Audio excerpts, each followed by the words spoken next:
നമസ്കാരം. കർണാടക മുൻ DGP ഓം പ്രകാശിന്റെ മരണം കൊലപാതകമെന്ന സംശയം ബലപ്പെടുന്നു എന്നതാണ് ഈ നിമിഷത്തിലെ ഏറ്റവും പ്രധാനപ്പെട്ട വാർത്ത. ഭാര്യ പല്ലവിയെ ദുരൂഹ സാഹചര്യത്തിൽ പോലീസ് കസ്റ്റഡിയിലുമെടുത്തു. ഇതോടുകൂടിയാണ് കൊലപാതകം ആണ് എന്ന തരത്തിലുള്ള സ്ഥിരീകരണങ്ങൾ, ഔദ്യോഗികമായി സ്ഥിരീകരിക്കാത്ത വിവരങ്ങൾ പുറത്തേക്ക് വരുന്നത്. എന്തായാലും ഇരുവരും തമ്മിൽ വഴക്ക് പതിവായിരുന്നു എന്നാണ് അയൽക്കാർ പോലീസിന് നൽകുന്ന മൊഴി. ഓം പ്രകാശ് മരിച്ച വിവരം സുഹൃത്തുക്കളെ അടക്കം വിളിച്ചറിയിച്ചത് പല്ലവി തന്നെയാണ്. ഓം പ്രകാശിന്റെ ദേഹത്ത് കുത്തേറ്റ പാടുകൾ ഉണ്ടായിരുന്നുവെന്നും മൃതദേഹം രക്തത്തിൽ കുളിച്ചു കിടക്കുന്ന അവസ്ഥയിലായിരുന്നുവെന്നും പോലീസ് പ്രഥമ ദൃഷ്ടിയാൽ കണ്ട കാര്യങ്ങൾ പോലീസ് മാധ്യമങ്ങളുടെ അടുത്ത് പറയുന്നുണ്ട്. വീട്ടിൽ വേറെ ആരെങ്കിലും അതിക്രമിച്ചു കയറിയതായി സൂചനയില്ലെന്ന് പോലീസ് കൂട്ടിച്ചേർത്തു. ആദ്യ ഘട്ടത്തിൽ അദ്ദേഹം മുൻ DGP ആയിരുന്നതിനാൽ ശത്രുക്കൾ ആരെങ്കിലും ആണോ ഇത്തരത്തിലൊരു കൊലപാതകത്തിലേക്ക് നയിച്ചതെന്ന് ഒരു സംശയമുണ്ടായിരുന്നെങ്കിലും, എന്നാൽ വീട്ടിലേക്ക് അതിക്രമിച്ച് ആരും കയറിയതായി തെളിവുകളൊന്നും ലഭിക്കാത്ത സ്ഥിതിക്ക് അങ്ങനെ ഒരു ആക്രമണം ഉണ്ടായതായി പോലീസ് ഇതുവരെയും പറഞ്ഞിട്ടില്ല. എന്തായാലും ഓം പ്രകാശിന്റെ ഭാര്യ പല്ലവിയെ പോലീസ് കസ്റ്റഡിയിലെടുത്ത് വിശദമായി ചോദ്യം ചെയ്യുകയാണ്. ചോദ്യം ചെയ്യാൻ ഇവരുടെ മകളെയും പോലീസ് വിളിപ്പിച്ചിട്ടുണ്ട്. കർണാടകയുടെ മുൻ പോലീസ് മേധാവി ഓം പ്രകാശിനെ HSR ലേഔട്ടിലെ വസതിയിൽ ഞായറാഴ്ച ദുരൂഹ സാഹചര്യത്തിലാണ് മരിച്ച നിലയിൽ കണ്ടെത്തിയത്. ഓം പ്രകാശിനെ കൊലപ്പെടുത്തിയതാണെന്ന സംശയത്തിൽ അദ്ദേഹത്തിന്റെ ഭാര്യയെ പോലീസ് കസ്റ്റഡിയിലെടുക്കുകയായിരുന്നു. പ്രാഥമിക അന്വേഷണത്തിൽ ഓം പ്രകാശിന്റെ ഭാര്യ പല്ലവിയെ കൊലപാതകത്തിൽ പ്രതി ചേർക്കുമെന്നൊക്കെ ആദ്യഘട്ടത്തിൽ തന്നെ സൂചനയുണ്ടായിരുന്നു. എങ്ങനെയാണ് ഓം പ്രകാശ് കൊല്ലപ്പെടുന്ന സാഹചര്യം ഉണ്ടാവുന്നത്? വീട്ടിൽ തന്നെ ഉണ്ടായിരുന്ന പല്ലവി എന്തുകൊണ്ട് ഇത് അറിഞ്ഞില്ല?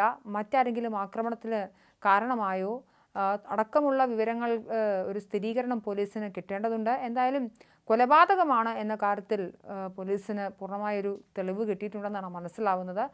ഇതിൽ കൂടുതൽ ഓട്ടോപ്സി റിപ്പോർട്ടും പോസ്റ്റ്മോർട്ടം റിപ്പോർട്ടും അടക്കമുള്ള കാര്യങ്ങളൊക്കെ പുറത്തു വരേണ്ടതുണ്ട്.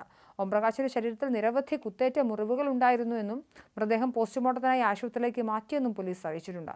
3 നില വീട്ടിൽ കണ്ടെത്തിയ മൃതദേഹം രക്തത്തിൽ കുളിച്ച നിലയിലായിരുന്നു. പല്ലവിയെയും മകളെയും പോലീസ് ചോദ്യം ചെയ്തു വരികയാണ്.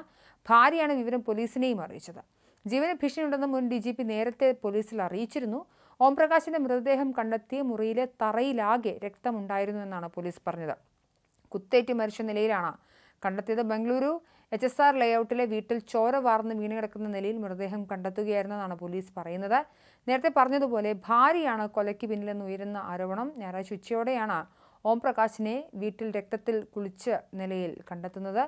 തുടർന്ന് നടത്തിയ അന്വേഷണത്തിലാണ് മരണം കൊലപാതകമാണെന്ന സംശയം അദ്ദേഹത്തിനുണ്ടാകുന്നത്. ബംഗളൂരു HSR ലേഔട്ടിലാണ് ഓം പ്രകാശ് താമസിച്ചിരുന്നത്. ഓം പ്രകാശിന്റെ ഭാര്യയാണ് കൊല നടത്തിയതെന്നാണ് പോലീസ് ഇപ്പോഴും സംശയിക്കുന്നത്.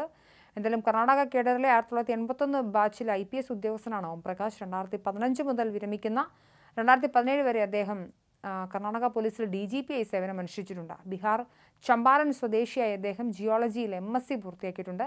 പോലീസിൽ ഉന്നത പദവിയിലായിരുന്നതിനാൽ ശത്രുക്കൾ ആരെങ്കിലും ആണോ കൊലപാതകത്തിന് പിന്നിലെന്ന് പ്രാഥമിക സംശയമുണ്ടായിരുന്നു. എന്നാൽ വീട്ടിൽ ആരെങ്കിലും അതിക്രമിച്ചു കയറിയ ലക്ഷണങ്ങളില്ല. മാത്രമല്ല ഭാര്യയാണ് ബന്ധുക്കളെയും സുഹൃത്തുക്കളെയും പോലീസിനെയും ഒക്കെ ഓം പ്രകാശ് കൊല്ലപ്പെട്ട വിവരം അറിയിച്ചത്. എന്തായാലും ഭാര്യയെ സംശയാസ്പദമായ സാഹചര്യത്തിൽ കസ്റ്റഡിയിലെടുത്ത് ചോദ്യം ചെയ്യുകയാണ്.